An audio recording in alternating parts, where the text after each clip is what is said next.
আসসালামু আলাইকুম বন্ধুরা।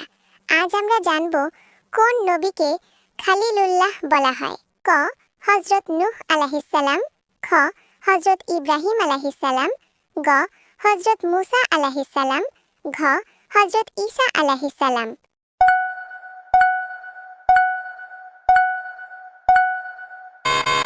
সঠিক উত্তর ঘ হযরত ইব্রাহিম আলাইহিস সালাম। ভিডিওটি ভালো লাগলে লাইক দিন, কমেন্ট করে জানান আপনার মতামত। আর নিয়মিত ইসলামিক কুইজ ভিডিও পেতে আমাদের প্রিয় মাকতাবে দারুল কুরআন চ্যানেলটি সাবস্ক্রাইব করে পাশে থাকুন। আল্লাহ হাফেজ।